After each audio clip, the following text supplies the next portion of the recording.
ini kita akan berbincang-bincang dalam satu tema tentang rilis inflasi April 2024. Begitu Pak ya? Betul Bu. Oke.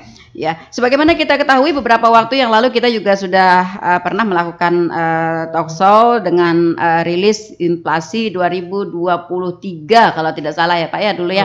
Januari 2024. Iya, Januari 2024 kemarin. Nah, apakah memang inflasi ini dievaluasi secara berkala atau secara rutin atau secara apa Pak? Betul Bu Nelly. Jadi inflasi itu kita ikuti setiap bulan. Jadi kita rilis setiap hari kerja pertama di setiap bulan untuk merilis angka inflasi bulan sebelumnya. Di mana harga-harga itu kita ikuti, ada yang mingguan, ada yang 2 mingguan, ada yang sebulan sekali. Tergantung dari komoditas apa. Nah, kalau komoditas seperti bahan pokok kita ikuti setiap minggu sekali Bu, seperti beras, sayur, ikan, daging, telur, dan kebutuhan-kebutuhan pokok itu kita ikuti setiap bulan.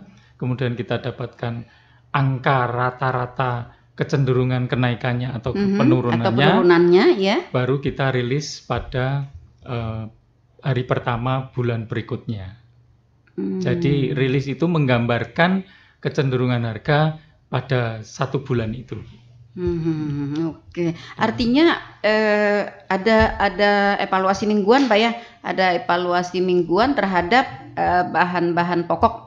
Anggaplah misalnya kayak sembako gitu ya. Nah, sembako. Kenapa ini jadi harus 1 minggu sekali Pak? Apakah karena memang bahan pokok ini cepat sekali pergerakannya atau bagaimana? Iya betul Bu. Jadi fluktuasi harga dari harga bahan pokok itu kan berfluktuasi sekali Bu. Jadi bisa bergerak dalam kurun waktu 1 minggu itu. Betul. Karena itu harus kita ikuti mingguan sehingga kita dapatkan data yang cukup valid untuk menggambarkan rata-ratanya seperti apa di bulan itu. Begitu, beda Bu. Mungkin dengan misalnya handphone gitu Bu. Iya, itu kan kayak baju misalnya gitu ya. Ya. Pergerakannya mungkin tidak terlalu cepat gitu ya Pak ya. Jadi mungkin bisa dievaluasi 1 bulan sekali begitu ya. Oke, atau pada saat-saat tertentu ya. Kalau kayak pakaian-pakaian itu kan yang lebih berfluktuasinya pada momen-momen kayak lebaran gitu ya, liburan. Nah, kebetulan pas yang bulan April kemarin kan ada momen lebaran juga. Sehingga rilis angka untuk bulan April itu cukup diperlukan oleh terutama stakeholder Pemda untuk membuat kebijakan terkait pengendalian harga ini Bu. April itu kan kita ada Lebaran ya, Lebaran. Kemudian juga sebelumnya masih di bulan April juga kita masih Ramadan begitu ya, sehingga ini juga mempengaruhi. Lalu seperti apa Pak kondisi inflasi pada bulan April tadi? Ya, terima kasih Bu Nelly dan pendengar setia Tuntung Pandang FM. Kami boleh laporkan bahwa kecenderungan harga di bulan April itu masih terjadi kecenderungan kenaikan harga Bu.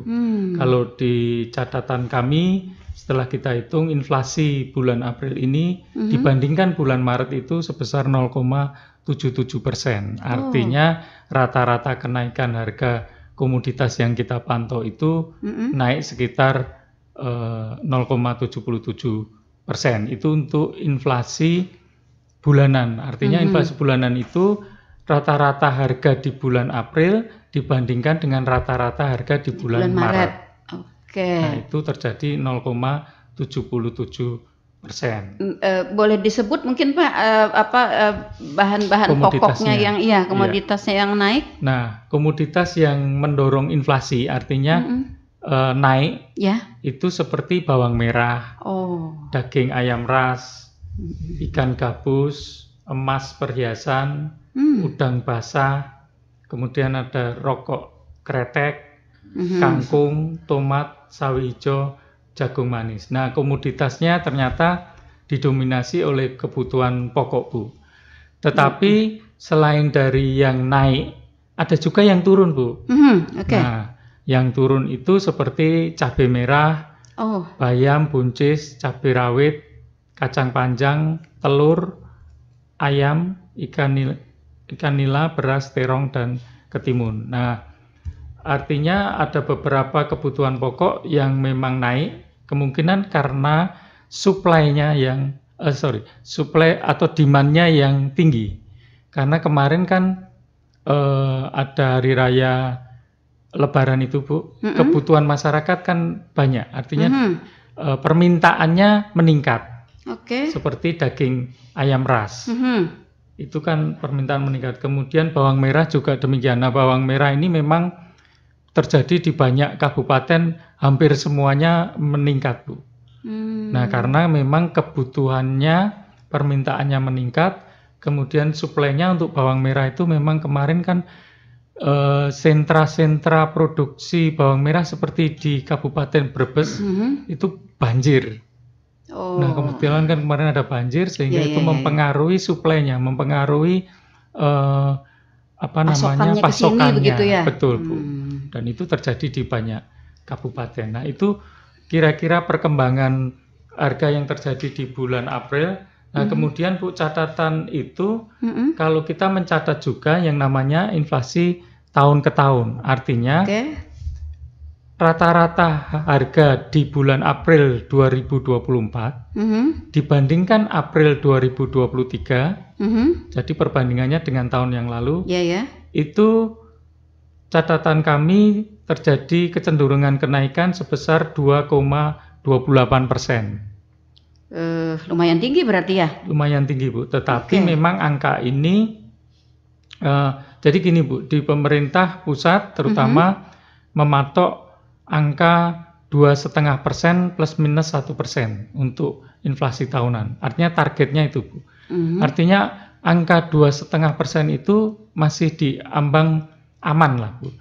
Karena kalau deflasi itu minus, terjadi kecenderungan penurunan harga ya. Itu juga kalau terus-menerus begitu tidak baik juga, Bu. Untuk perkembangan ekonomi. Betul, Bu. Artinya barang-barang nggak bergerak naik, produsen kan juga akhirnya kasihan juga karena produsen seperti katakanlah beras, Bu.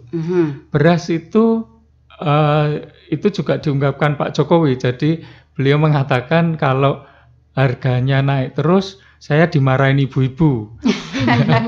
Tapi kalau harganya turun, saya dimarahin petani. Karena itu inflasi itu harus terjaga. Tidak apa-apa inflasi, tetapi terjaga dan terkendali. Artinya dalam batas yang wajar-wajar. Betul, gitu ya? Karena itu pemerintah menetapkan angka 2,5%. Karena secara hitung-hitungan itulah angka yang cukup aman dan cukup baik untuk perkembangan ekonomi maupun pengendalian harganya untuk menjaga daya beli masyarakat. Nah, kalau kita masih di angka 2,28%, artinya masih di angka apa yang ditentukan oleh pemerintah. Masih di angka standar berarti, betul, ya. Betul. Nah, tadi Pak di bulan April ada beberapa komoditas yang naik tadi, termasuk seperti sayuran. Oke lah kalau misalnya bawang merah ya, bamer mungkin lebih banyak yang masak-masak gitu ya. Ya, tapi saya enggak sih. Karena nggak bisa masak. Ya, lebih banyak yang masak. Ya, kalau kata ibu-ibu sih, Pak, lebih banyak bawang merahnya itu akan lebih enak masakannya gitu. Ya, jadi mungkin ya karena ini kan momen Lebaran ya, suguhannya harus enak gitu kan. Jadi memang dibanyakin bawang merahnya. Tapi ini ada tadi disebutkan Bapak tadi kangkung ya, sayur kangkung. Tapi di sisi lain ada bayam yang turun. Nah, apakah ini tidak stabil, sama-sama sayuran hijau berarti nih, dan sama-sama ini dapat dihasilkan oleh daerah kita sendiri? Ya. Mungkin nanti Mbak Siva akan menambahkan juga. Jadi iya, Bu, ada beberapa komoditas yang tanah laut menghasilkan sendiri, tapi beberapa komoditas lain kan juga ternyata tidak cukup untuk memasok kebutuhan kita. Jadi memang beberapa sayuran tadi ada yang naik, ada yang turun gitu. Ya. Seperti buncis, Bu. Buncis itu bulan sebelumnya malah terjadi kenaikan gitu. Nah, sekarang terjadi penurunan. Nah, bisa jadi juga tadi konsumsi masyarakat tadi yang berubah, Bu. Karena Ibu seperti Bu Nelly sampaikan tadi, kalau Lebaran lebih banyak di bawangnya harus lebih banyak. Nah, otomatis dengan perkembangan kebutuhan masyarakat yang berbeda itu sangat mempengaruhi harga juga, Bu. Kan hukum supply and demand-nya kemudian terjadi. Mungkin Mbak Siva akan menambahkan. Oke. Iya, betul Bu. Jadi untuk bayam sendiri itu kenapa dia bisa jadi penahan inflasi, karena stoknya tuh banyak gitu Bu di pasaran. Jadi dari pedagangnya itu karena banyak stok, kemudian permintaannya juga stabil aja, jadi mereka menurunkan harga seperti itu. Dan ini sebenarnya bayam itu dia harganya sudah cukup tinggi pada bulan Maret. Nah, jadi terlihatlah dia sudah naik duluan gitu ya. Betul. Jadi ketika ke bulan April, dia bisa menjaga diri aja di situ gitu ya. Iya. Jadi dikalahkan oleh kangkung. Saya tadi berpikirnya emang pada bulan ini mungkin banyak yang suka cah kangkung gitu ya. Iya. Dan kalau kangkung itu sendiri Bu, katanya banyak juga yang gagal panen seperti itu karena curah hujan yang cukup tinggi. Jadi stoknya di pasar terbatas, di saat permintaan juga mungkin sebenarnya sama aja, jadi harganya turun seperti itu. Oke. Malah tadi saya lihat seperti penjelasan Pak Kepala tadi, telur malah turun ya, Mbak Sipa. Telur ayam ras betul turun karena di bulan Maret itu sudah tinggi Bu, sudah di kisaran 32 sampai 33.000 per kilo. Nah, jadi di April terjadi penurunan harga. Sebenarnya kan sedikit ya kalau kita lihat, kalau kita belanja ke pasar mungkin harganya di 32 atau di 31.000 kan Bu ya. Tapi dia memiliki bobot yang besar telur ayam ras ini. Karena banyak yang konsumsi telur betul. Jadi sedikit saja pergerakan harga itu turun, itu akan sangat mempengaruhi. Betul Ibu. Tapi bagi ibu tetap mahal katanya. Iya, kalau bagi ibu-ibu itu sedikit pun naik ya. 1.000 itu sangat berharga ya Bu. Iya, sudah membawa emosi gitu. Sampai bisa pindah pedagang ya Bu ya. Naik terus ini.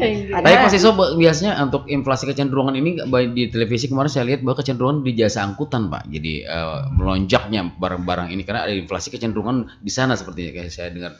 Bagaimana dengan data JAS? Oke, terima kasih Mas Iwan. Jadi kalau kita lihat di transportasi, memang untuk bulan April betul terjadi juga kecenderungan kenaikan harga, tapi nggak terlalu besar. Untuk tanah laut, dia hanya menyumbang inflasi sebesar 0,02. Jadi benar naik, tapi untuk hitungan angka inflasi totalnya itu sumbangannya hanya 0,02%, jadi cukup kecil. Artinya memang terjadi kenaikan, tapi tidak terlalu tinggi. Mempengaruhi ya, tidak terlalu tinggi. Betul. Karena mungkin pemakai biasa itu agak kurang begitu kah atau bagaimana? Iya, bisa jadi seperti itu Bu. Sementara komoditas lainnya naiknya lebih tinggi dari itu. Sehingga andilnya yang tadi saya sampaikan yang 10 tadi Bu, seperti daging ayam ras tuh andilnya memang jadi besar. Jadi itu yang memberikan andil kenaikan terbesar gitu. Dan yang tercatat untuk transportasi itu sebenarnya lebih ke pembelian kendaraan. Jadi bukan, kalau kita kan memang jasa angkutan jarang ya kalau di kota-kota besar itu kan. Saya bingung kalau jasa angkutan kita kan biasanya banyak bosenin Bu, mangkir di sana truk trailer. Taksi kol lain. Enggak yang bawa merah, bawa kol. Yang di depan Bujum Plaza kalau setiap subuh kan pasti nongkrong tuh truk trailer bawa sayur gitu. Nah, yang terjadi kenaikan di kita tuh di sisi pembelian kendaraan seperti kendaraan sepeda motor, harga mobil. Nah, itu mengalami kenaikan.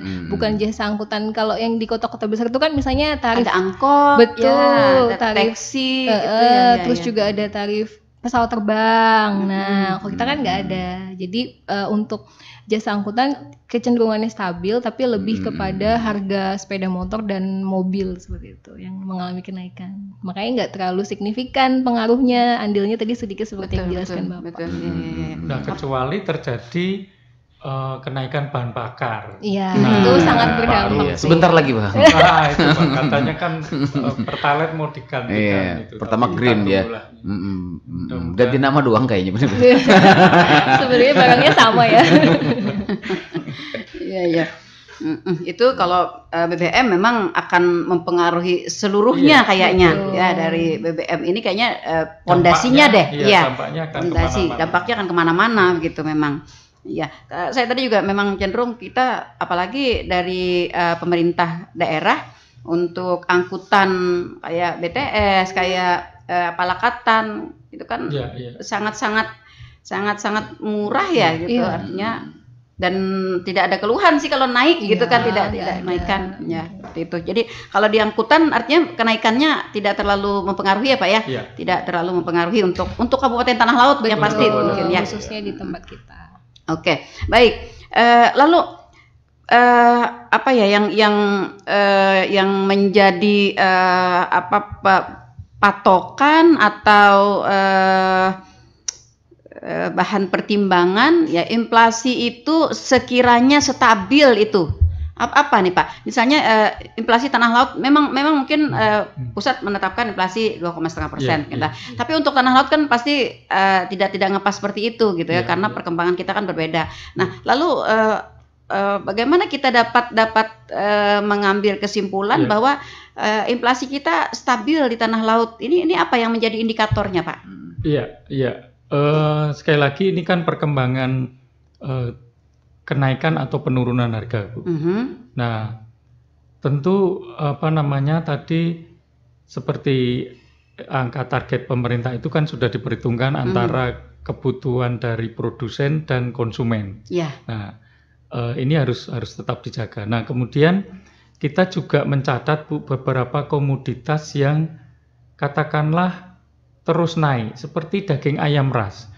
Itu di Januari naik, di Maret naik, di April naik. Nah, seperti ini harus kita waspadai, Bu. Kenapa? Karena ini udah 3 kali naik nih. Artinya harganya kan terus naik. Nah, padahal momen berikutnya, katakanlah di bulan Mei ini banyak masyarakat punya hajatan, Bu. Pernikahan dan sebagainya, terus mau haji, Idul Adha. Nah, bisa jadi ini kan komoditas yang kebutuhannya tetap meningkat ini. Nah, ini yang perlu diwaspadai, Bu, supaya tadi seperti pertanyaan Bu Nelly, bagaimana kita menjaga stabilitas ini. Nah, kemudian ada komoditas lain seperti udang basah juga gitu, Bu. Ada 3 kali naik dia di bulan Januari, Maret dan April. Nah, kita harus waspada apakah ini akan meningkat lagi dan kebutuhan masyarakat masih tetap tinggi. Nah, ini yang perlu diwaspadai dan perlu menjadi perhatian kita bersama gitu, baik pemerintah maupun juga masyarakat sendiri. Artinya apakah ada pilihan lain selain dari ini? Apakah kalau misalnya seperti daging ayam ras tadi memang naik ya Pak ya, naik, tapi daya beli masyarakat masih tinggi. Apakah ini juga bisa dikatakan sebuah inflasi yang membahayakan? Betul, Bu. Artinya ketika masyarakat kemudian tidak, dalam tanda kutip, tidak bijak dalam berbelanja, artinya pokoknya yang penting barangnya ada, harga berapapun saya beli. Nah, itulah yang justru memicu inflasi itu, Bu. Seperti ikan gabus dulu pernah meningkat cukup tajam. Kalau masyarakat terus-menerus, pokoknya saya harus makan ikan gabus nih.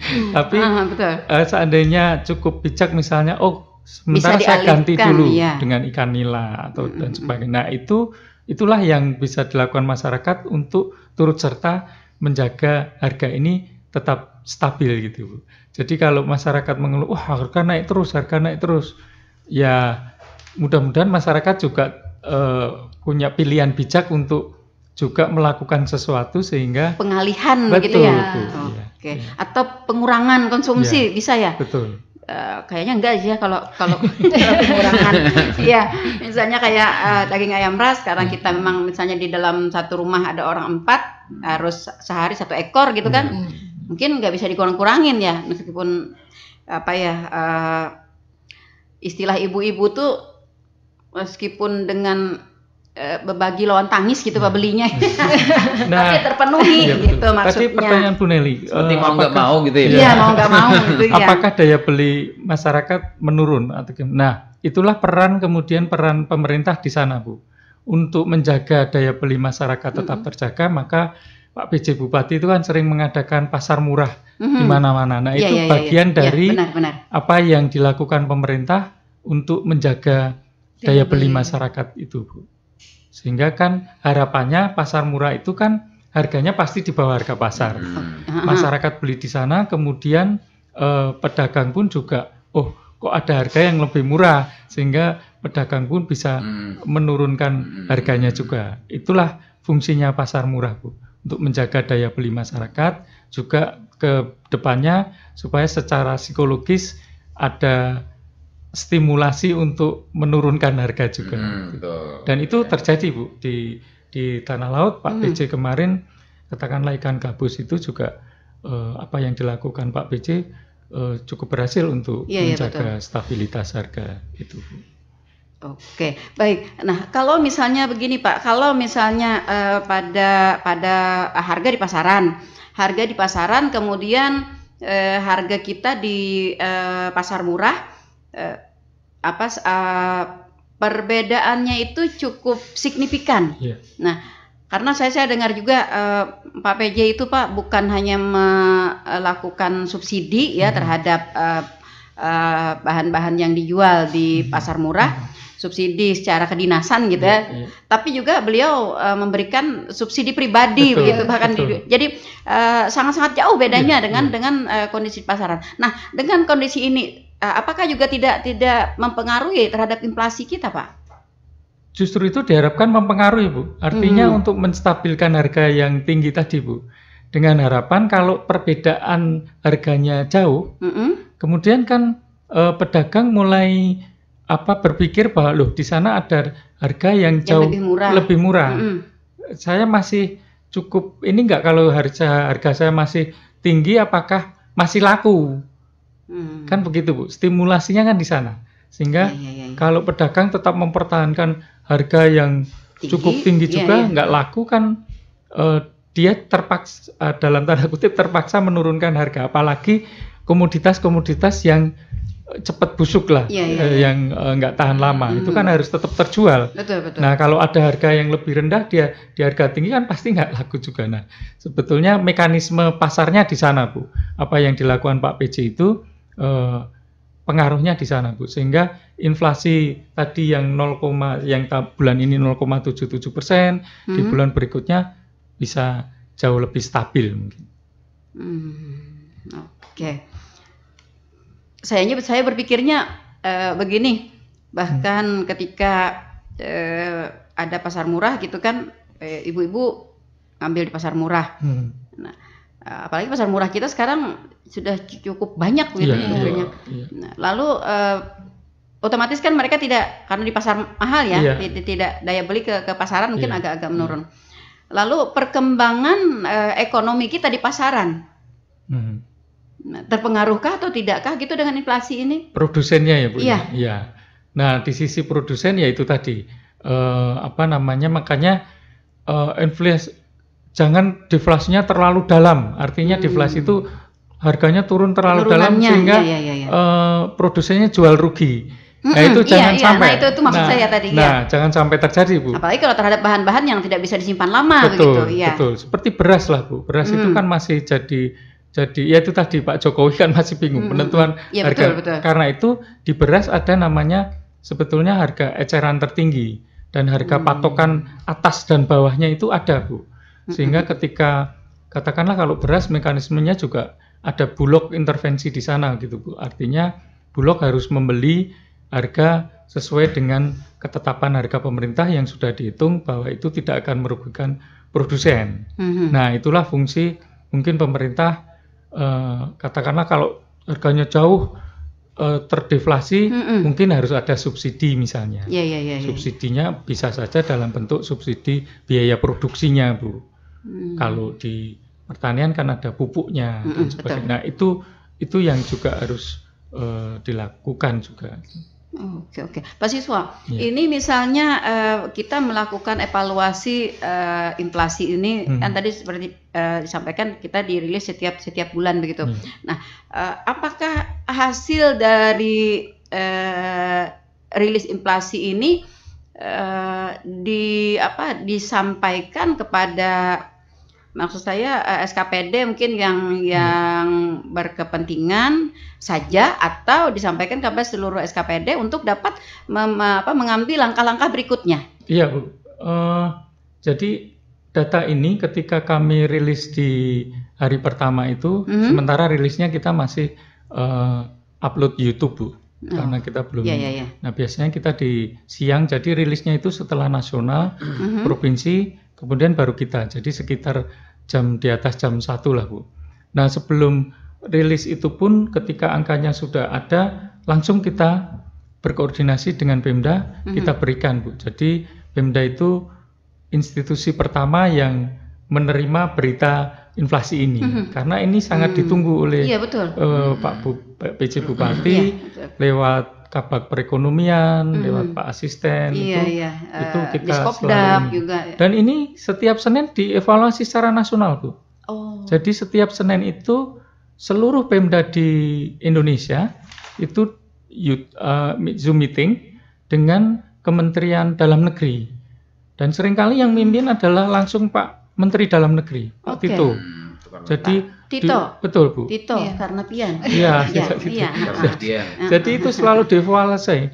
Jadi mana kabupaten-kabupaten yang per kabupaten Bu, yang naik, yang turun, dan bahkan Pak Tito minta misalnya kalau terlalu tinggi, minta nih kabupaten untuk segera melakukan tindak lanjut terkait dengan upaya-upaya. Nah, makanya beberapa waktu yang lalu kan kita disampaikan bahwa kita termasuk inflasi yang terendah ya. Betul. Inflasi yang terendah nomor Februari 3 kalau tidak salah. Itu makanya saya karena memang per kabupaten atau per provinsi, ternyata memang per kabupaten ya Pak ya. Jadi memang pas banget gitu. Iya. Nah, lalu pada saat-saat bulan-bulan atau ada kan biasanya ada waktu-waktunya ya Pak ya, yang memang ada kebutuhan-kebutuhan tertentu yang naik gitu, yang banyak permintaan. Nah, apakah juga Badan Pusat Statistik juga mempunyai kalender-kalender pada kebutuhan-kebutuhan tertentu pada saat-saat tertentu? Ya. Jadi karena kebetulan Tanah Laut itu adalah kabupaten yang dihitung inflasinya baru tahun ini Bu, sehingga historinya memang belum banyak. Tetapi secara nasional Bu, seperti kemarin saya menghadiri rakor inflasi hari Senin itu, secara nasional selalu disampaikan historinya Bu. Jadi ketika mau Ramadan tahun 2022 itu ini loh datanya. 2003 seperti ini. Ini loh yang lebih banyak permintaan. Iya, betul. Itu selalu ada historinya dan kita sampaikan. Hanya saja memang Tanah Laut baru dihitung tahun ini sehingga belum benar. Tapi nanti itu tetap kita record, nanti histori itu kita sampaikan terus Bu. Iya betul. Itu maksud saya agar kalau inflasi kan tadi sesudah sesudah adanya kenaikan, ada penurunan gitu kan. Kalau yang ini kan kalender ini sebelum, sehingga kita dapat mengantisipasi begitu. Nah, pada saat pada bulan Maulidan misalnya nih, yang lebih banyak nih permintaan apa gitu kan. Nah, sehingga kita juga dapat masyarakat, pemerintah gitu kan dapat mengambil upaya-upaya untuk menyeimbangi. Kayak misalnya kayak Bamer misalnya bulan Mauludnya agak tinggi karena banyak permintaan gitu. Apakah sebelum bulan Maulud nanti kita sudah bisa nyetok gitu? Nah, karena tadi Tanah Laut baru dihitung sekarang, kita bisa pendekatan memakai misalnya angka provinsi. Provinsi Kalimantan Selatan kan sudah lama. Nah, historinya bisa kita pakai. Kemudian kota baru itu juga Banjarmasin itu kan sudah lama dihitungnya. Nah, untuk historinya bisa pendekatan dengan daerah-daerah yang punya histori itu dulu Bu. Nggak jauh-jauh beda-beda lah Pak ya. Iya, sepanjang budaya dan jumlah penduduk kita hampir sama begitu ya. Soalnya itu juga kan akan mempengaruhi nih. Ada kadang-kadang Pak begini yang pada saat bulan Maulid kalau di budaya sebagian Maulidan itu diacarakan ada acara-acara tertentu saja. Tapi ada pada suatu desa atau suatu kabupaten yang Maulid itu diacarakan secara serentak, sekampungan gitu, kayak handilan kata orang-orang Hulu Sungai gitu. Nah, itu pasti akan akan lebih banyak nih memakai bahan-bahan pokok begitu. Nah, artinya kan di situ kita sudah dapat mengantisipasi, mengantisipasi begitu. Sama juga dengan di daerah kita di tanah laut khususnya. Ya. Oke, baik kita ke suara pendengar. Ada rekan Udin Sedunia, selamat pagi ya. Nanya aja Pak Bu, di mana hubungan atau kolerasinya BPS ini dengan terkait inflasi harga komoditi yang kami ketahui kan tentang data kependudukan. Maaf, terima kasih. Iya, masyarakat itu lebih beranggapan bahwa BPS ini sensus penduduk Pak. Iya. Nah, lalu kok hari ini kita dengan BPS berbicara soal inflasi gitu. Nah, itu nanti Pak ya. Oke, yang berikutnya ada rekan Irwan. Oke, di Angsau. Ya, selamat pagi rekan Irwan di Angsau. Ini bagaimana mau menurunkan Pak? Kami pedagang belinya sudah di agen naik duluan. Nah, bagaimana mau menurunkan dan menyamakan dengan harga pasar murah? Hehehe. Ya. Oke, ada 2 pertanyaan Pak. Baik, bisa langsung ditanggapi. Baik. Ada Pak Udin Sedunia. Terima kasih Pak Udin Sedunia. Jadi bagaimana kok tiba-tiba BPS menghitung inflasi gitu? Iya. Sebetulnya nggak tiba-tiba. Jadi memang itu menjadi kewenangan di BPS untuk angka inflasi itu. Jadi memang yang ngitung inflasi cuman BPS.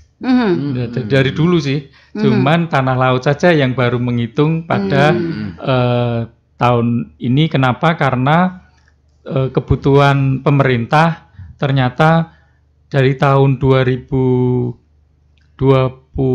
itu baru, atau 2022 baru 90 kabupaten kota Bu yang dihitung inflasinya. Nah, mulai tahun 2024 ini menjadi 150 kabupaten kota. Memang tergantung dengan kebutuhan data pemerintah maupun anggaran yang tersedia. Betul. Nah, memang sebetulnya di BPS itu banyak Bu kegiatannya dan angka yang dihasilkan juga banyak. Bukan hanya masyarakat tahunya sensus penduduk. Tahunya memang betul sepertinya kata data aja. Sensus saja sebetulnya ada 3 sensus besar Bu. Yang berakhiran 0 itu sensus penduduk, berakhiran angka 3 itu sensus pertanian tahun kemarin. Itu angkanya juga sudah keluar berapa jumlah petani di Tanah Laut misalnya. Dan yang ketiga di tahun yang berakhiran 6, jadi nanti 2026 ada sensus ekonomi. Sensus ekonomi itu paling besar karena semua sektor kecuali pertanian. Jadi bayangin aja Pak, kita mendata semua sektor mulai dari perusahaan besar industri sampai yang perusahaan kecil jual bensin eceran misalnya, itu harus kita data. Itu sensus ekonomi biasanya kami juga butuh tenaga pendataan yang cukup banyak juga. Rekrutmen.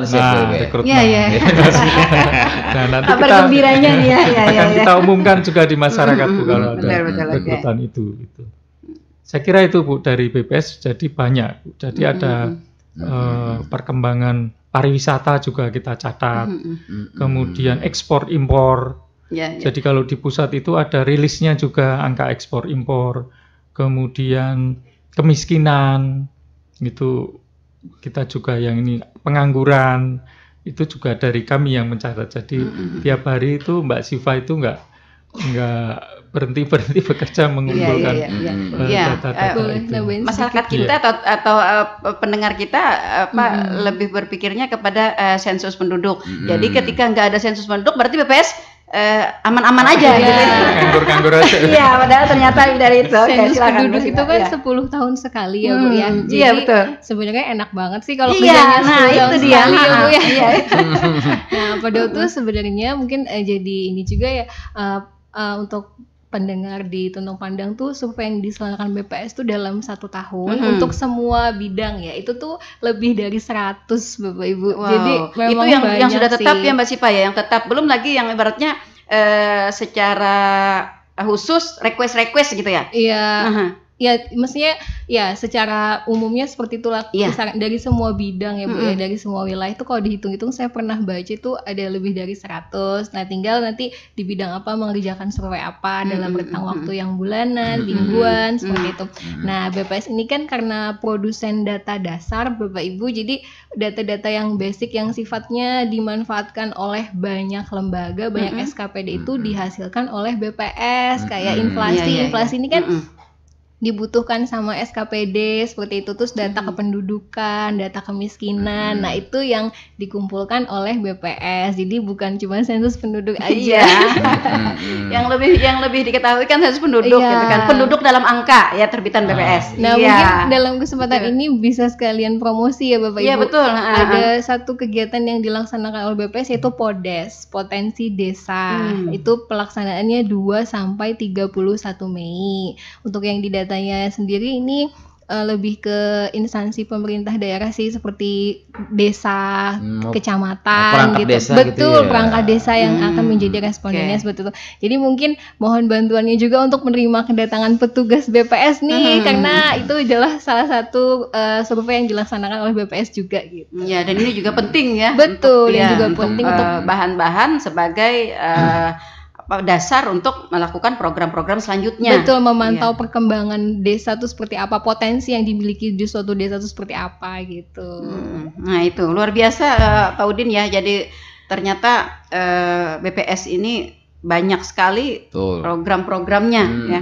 Ya, jadi tidak hanya termasuk tadi inflasi ya, inflasi harga tadi. Betul. Ya, termasuk ruang lingkup tugas pokok dan fungsinya BPS. Oke, yang kedua tadi rekan Irwan di Angsau, Pak. Iya, Pak Irwan, terima kasih atas pertanyaannya. Bagaimana menurunkan harga kalau kami aja sudah mepet harganya? Iya, beli di agen sudah mahal, Pak. Iya. Kemarin yang dilakukan Pak PJ itu menurut saya cukup bagus, Bu. Ketika ikan gabus harganya cukup naik, beliau subsidi dari suplainya, dari agennya.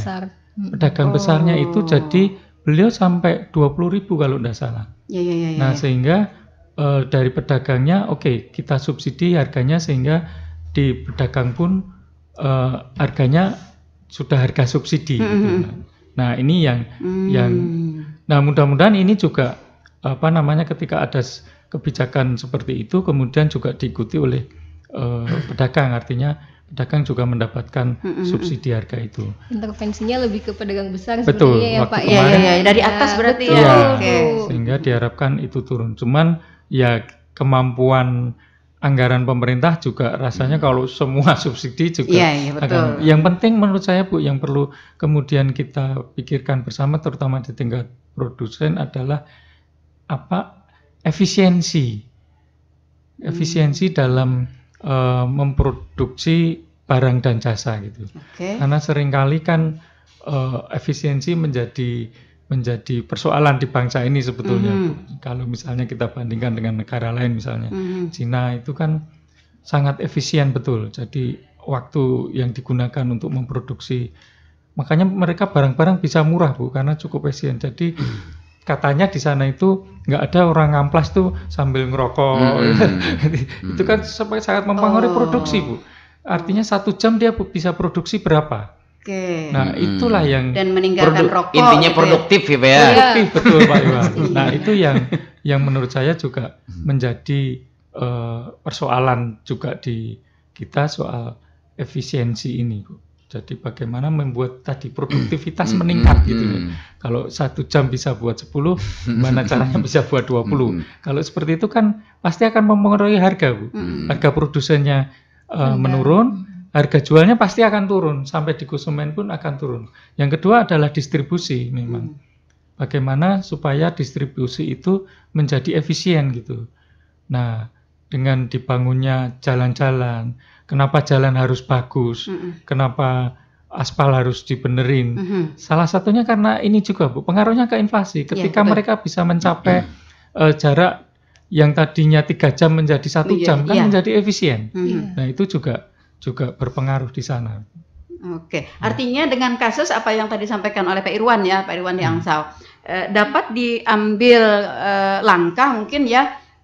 Pedagang memang sudah agak mahal mungkin ya belinya di agen ya di agen, tetapi ketika melempar ke pasaran itu kalau boleh saran nih ujungnya jangan terlalu banyak sehingga kan fluktuasi harga dengan pasar murah tidak terlalu jauh. Tapi ada kabar gembira nih Bu baru saja nih Bu ya, karena PJ Bupati kan kemarin ke Probolinggo ya. Dan ini bawang merah kan gudangnya bawang merah di sana ya. Jadi ada mau kesepakatan bahwa Probolinggo langsung ngirim ke sini. Jadi nggak melalui lagi. Ini salah satu juga Nah itu salah satu tadi efisiensi itu juga Pak. Jadi kan lebih efisien. Kalau Probolinggo langsung ke sini pasti akan mempengaruhi biaya-biaya yang tadinya muncul. Tangan-tangan memangkas tangan-tangan yang lain ya. Langsung. Karena saya dengar harga bawang merah di tingkat petani itu sebetulnya cukup murah. Di harga 30-an. Kenapa harus sampai 50 sampai di sini misalnya. Nah, mungkin ada hal-hal yang kurang efisien di sana. Nah, apa yang dilakukan Pak PJ itu menurut saya sangat bagus gitu. Dan itu saya yakin akan mempengaruhi kestabilan harga terutama bawang merah kalau kita bicara komoditasnya. Betul. Kita bicara produktif juga petaninya, kemarin ada informasi juga bahwa petani Indonesia akan belajar ke sana juga ya. Jaga jarak cepat untuk cepat. Mungkin supaya rasanya kadang-kadang Pak Ibu-ibu ini sangat sensitif dengan rasa ya.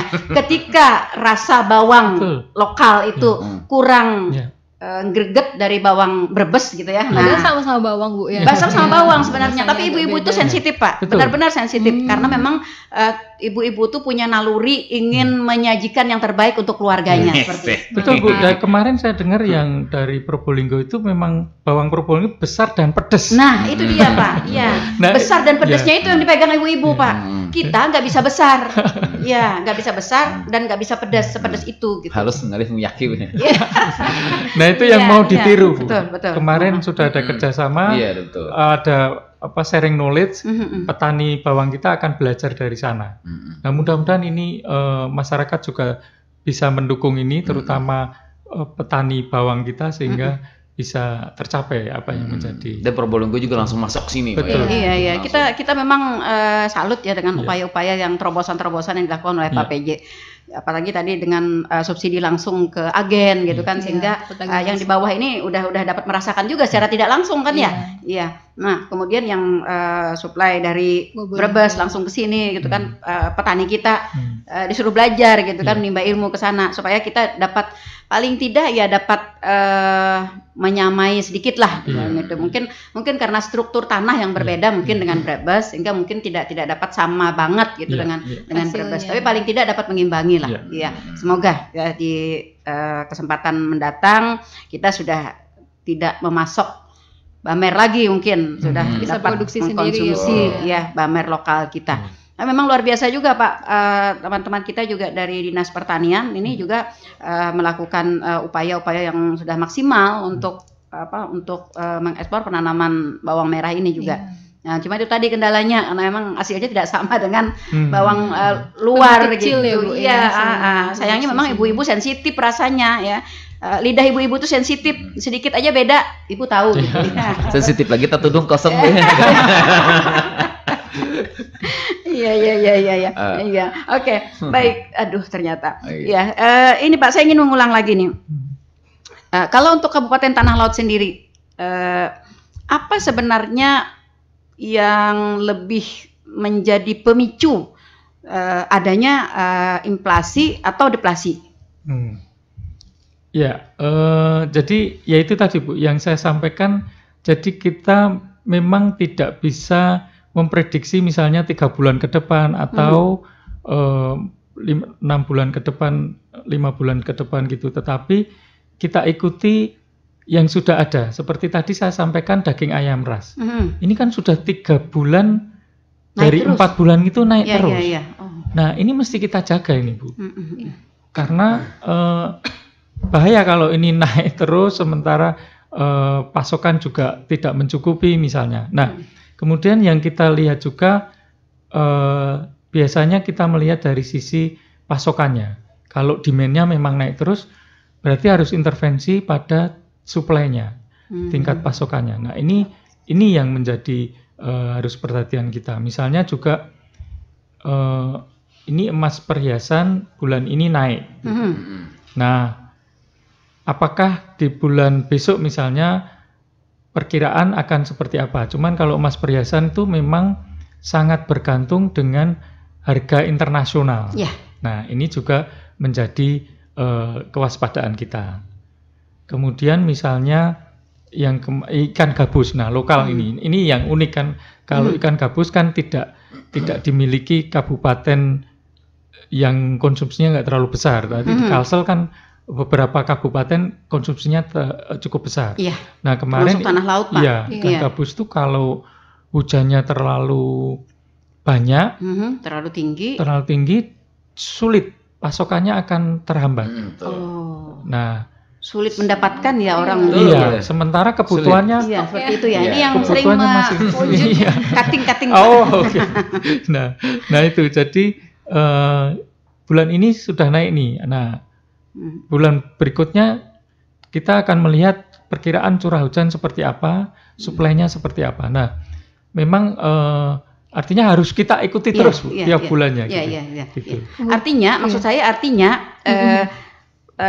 tidak bisa ditentukan satu atau dua jenis komoditi yang pasti gitu, yang pasti dapat mempengaruhi, tidak tergantung kepada bahan atau makanan pokok gitu. Karena tadi disampaikan Bapak, beras sebenarnya makanan pokok kita ya, tapi ternyata beras tidak terlalu ada lonjakan-lonjakan gitu. Karena turun, Bu. Sedang musim panen kan, Bu, ya. Iya, berbarengan. Nah, jadi mungkin kalau misalnya dalam 4 bulan terakhir ya, Januari sampai April, kalau kita ikutin itu memang kalau dari komoditas apa nggak bisa secara terus-menerus komoditas ini nih yang pasti bakal naik itu tidak bisa itu karena fluktuasi setiap bulan kan beda-beda. Nah, tapi kalau per kelompok itu bisa diambil kesimpulan lah, karena dalam 4 bulan ini kelompok makanan, minuman dan tembakau itu pasti jadi penyumbang utama inflasi. Nah, jadi kalau memang yang mau menjaga, mungkin di kelompok makanan, minuman dan tembakau itu utamanya yang selalu dijaga kestabilan harganya gitu. Memangnya ada berapa kelompok sih Mbak Siva? Oke, kelompoknya itu ada 11. Nah, yang kita ikutin selama setiap bulan. Yang pertama kelompok makanan, minuman dan tembakau itu selalu muncul jadi kelompok andil terbesar inflasi. Kemudian ada kelompok pakaian dan alas kaki, kemudian kelompok perumahan, air, listrik dan bahan bakar rumah tangga, kelompok perlengkapan, peralatan pemeliharaan rutin rumah tangga, kelompok kesehatan, kelompok transportasi tadi seperti mobil, motor, kelompok informasi, komunikasi dan jasa keuangan seperti handphone, jangan biaya administrasi, kemudian rekreasi, olahraga, budaya, kelompok pendidikan, kelompok penyediaan makanan dan minuman atau restoran, sama kelompok perawatan pribadi dan jasa lainnya. Nah, dari 11 kelompok itu memang setelah diikuti 4 bulan ini yang bisa dikatakan perlu mendapat perhatian itu adalah kelompok makanan, minuman dan tembakau itu. Karena memang dia kayaknya habis pakai gitu ya. Dan konsumsinya besar di tanah laut itu. Karena mungkin daerah kita memang daerah wisata gitu ya.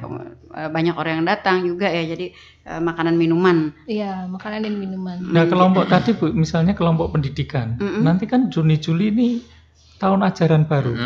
Nah, itu harus kita waspadai juga. Jadi alat buku, pulpen itu bisa jadi kenaikan. Nah, itu ada kemungkinan dia akan memicu inflasi. Nah, apa yang harus dilakukan adalah pastikan pasokannya cukup. Artinya orang beli buku itu gampang gitu.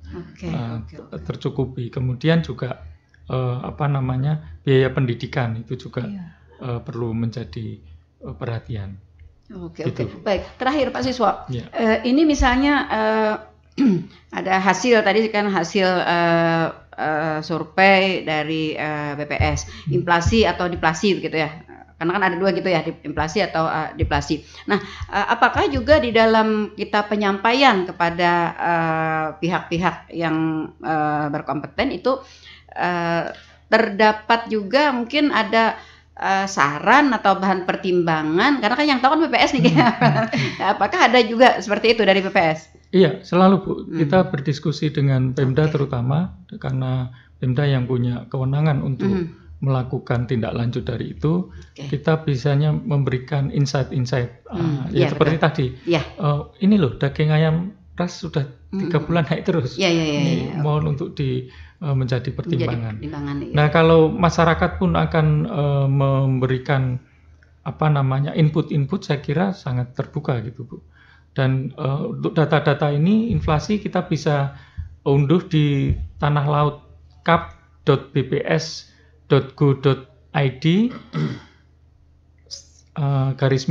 /press release. Jadi bisa masyarakat juga bisa mendapatkan data terkait ini, karena inflasi kan juga dipakai untuk industri atau perusahaan untuk pertimbangan kenaikan upah misalnya. Kalau Ulun pikir hasil rilis ini sangat banyak diperlukan, bukan hanya kepada mereka di industri, di pemerintahan, tapi juga masyarakat, para petani kita juga, ya kan bisa bisa ngambil langkah selanjutnya begitu. Kayak tadi kan kok kangkung lebih tinggi nih. Nah, nanti bayam saya ganti dengan kangkung ya? Saya bagi 2 gitu ya. Nah, ya kan artinya kan kita bisa ngambil upaya-upaya seperti itu. Nah, oke. Satu lagi juga saya dengan Mbak Sipa. Mbak Sipa, kita kan tadi seperti Pak Siswa survei kita ada bulanan, ada mingguan, ada bulanan, kemudian ada tahunan. Untuk prosedur kita melakukan evaluasi di lapangan itu seperti apa? Evaluasi untuk inflasi ini kamu sehingga mungkin ini maksud saya supaya meyakinkan bahwa masyarakat bahwa hasil itu valid gitu ya. Oke, siap. Nah, jadi untuk pendataan inflasi ya Bu ya khususnya ya. Nah, jadi itu kami mendatanya ada yang setiap minggu, setiap 2 minggu, dan setiap bulan. Nah, bagaimana memastikan data itu valid? Tentu kami memperkuat pengawasan. Jadi saat petugas itu ke lapangan, mungkin nggak setiap bulan, nggak setiap minggu, tapi sesekali kami melakukan pengawasan, mengecek betul nggak ya harganya sekian, respondennya yang ini, komoditas yang ditanyakan yang ini, seperti itu. Nah, kemudian kan setelah data itu masuk, kami melakukan pemeriksaan. Ya, nah data itu diperiksa kalau misalnya ada yang kira-kira anomali atau rasa meragukan gitu ya. Ini kok naik, masa sih gitu naiknya segini gitu ya. Betul. Atau ini kok kayaknya kok turun, masa sih harga ini turun gitu. Itu pasti kami konfirmasi kembali ke petugas karena siapa tahu mungkin salah tulis misalnya atau mungkin dan lain sebagainya, itu kami konfirmasi kembali. Nah, setelah dilakukan pemeriksaan kan dilakukan entry data. Entry data juga oleh mitra. Nah, itu juga kami melakukan pengecekan secara berkala hasil entry-annya sudah sama atau belum dengan yang ada di kuesioner. Dan terakhir kami ada rekon nasional Bu. Sebelum angka itu rilis, kami direkon seluruh Indonesia. Seluruh kabupaten kota yang menghasilkan angka inflasi akan direkon bagaimana nih, apakah ini sudah sesuaikah hasil yang muncul nih kayak seperti ini atau mungkin ada masih yang harus diperbaiki. Nah, itu kami lakukan lagi pengecekan ulang di entry-annya gitu. Siapa tahu masih ada miss atau seperti apa gitu. Dan kalau misalnya ada kenaikan penurunan harga yang terlalu ekstrim, kami juga harus memberikan konfirmasi, ini benar nih harga tomat sampai setinggi ini gitu. Nah, itu kami berikan konfirmasi di dalam rekonas itu. Jadi ketika semua sudah kira-kira sudah valid, sudah nggak ada lagi nih miss, nggak ada lagi ekornya dari human error, baru itu angka itu akan dirilis. Seperti itu sih antisipasi yang dilakukan oleh BPS supaya menjamin angka itu valid gitu. Inflasinya ada target Pak Siswa? Nggak ada Pak. Mungkin ada diterapkan pemerintah target inflasi. Oh gitu. Tidak. Jadi kami rangka membuka ruang fluktuasi. Artinya tadi yang 2,5 itu kan memang diharapkan pada tataran itu. Cuman kalau BPS kan tidak ada BPS harus nanti menghasilkan angka sekian, sama sekali tidak, karena kami lembaga yang independen. Jadi kami memonitor apa adanya yang terjadi di lapangan. Nah, makanya tadi perlu rekon nasional itu dalam rangka keterbandingan antar daerah. Bener nggak daerah ini, misalnya hampir semua daerah naik, kita sendiri turun. Bener nggak? Bisa saja kan terjadi seperti itu. Nah, itu yang perlu dijelaskan. Karena banyak hal yang mempengaruhi Pak ya. Betul. Tapi makanya kita jaga tadi keterbandingan antar daerah itu. Oke, baik. Satu lagi Bu, terkait data nih Pak ya. Kata orang saya pernah dengar juga Pak. Kalau inflasinya tinggi, maka pengangguran akan turun. Apakah ini bersifat bagus atau tidak baik Pak? Kalau inflasinya tinggi, pengangguran akan turun. Saya pernah dengar tuh di televisi. Jadi gini. Apa ini bersifat negatif Pak? Nah, sebetulnya begini. Jadi angka inflasi itu nanti lebih pada tadi daya beli masyarakat. Artinya orang punya 1 juta, kalau inflasinya tinggi, dapat barangnya lebih sedikit. Lebih sedikit ya. Nah, parahnya lagi kalau barang yang sedikit itu bahan pokoknya dia nggak dapat. Nah, itu kan jadi jadi persoalan Bu. Nanti akan menjadi persoalan pada angka kemiskinan bisa sangat mempengaruhi. Nah, kalau kemudian angka penganggurannya turun, rasanya terkait data juga secara langsung tidak secara langsung terkoneksi, tetapi harus kita lihat apa perkembangannya seperti apa. Kalau daya belinya turun, kemudian orang segera cari pekerjaan dan dapat, betul. Tapi apakah tapi apakah seperti itu, kan banyak faktornya juga. Tidak mesti seperti itu menurut saya. Iya. Secara langsung memang baca tidak ya. layar di TV aja, Bang. Iya, secara langsung memang tidak. Ya, tapi mungkin ada benang merah mungkin yang dapat mempengaruhi mempengaruhi itu. Tapi secara langsung tidak secara dapat dilihat secara langsung gitu. Begitu inflasi tinggi, angka pengangguran akan turun. Tidak. Tidak secara langsung. Oke, Bu. Oke. Baik, ternyata kalau saya amati ya ini seru juga Pak di BPS ini ternyata. Iya. Iya, bahkan saya pakai sekali gitu yang seru sekali. Iya, bukan hanya berkutat pada angka-angka di sensus penduduk, tapi juga banyak program-program yang lain yang perlu mendapat perhatian dari yang dibutuhkan oleh orang-orang banyak gitu ya, bukan hanya pemerintah, lembaga-lembaga, bahkan juga ke masyarakat. Ya. Salah satunya menjadi kebijakan, bisa pertimbangan kebijakan ya pemerintah. Bisa menjadi pertimbangan kebijakan, kemudian juga bisa menjadi dasar untuk pembuatan program. Karena ketika orang atau pemerintah atau lembaga membuat program itu ada 3 sumber. Ya, pertama data, data yang berbicara. Yang kedua kondisi pada saat ini. Nah, kayak kita kemarin kan waktu kita COVID, ya, nah itu kondisi. Maka kita harus membuat program yang berkaitan dengan kondisi saat ini, kita kan COVID. Nah, kemudian kebutuhan. Nah, kebutuhan juga. Nah, kebutuhan kita apa sih itu? Nah, seperti itu ada 3. Jadi data ini yang nomor 1.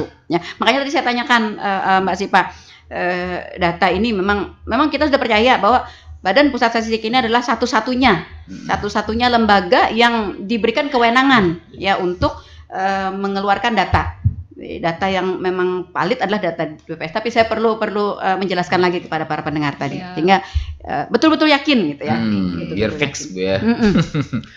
Baik para pendengar, sayang sekali waktu kebersamaan kita ternyata sudah berada di zona lewat, dan itu tandanya kita harus mengakhiri bincang-bincang kita di Inspirasi Pagi di hari ini.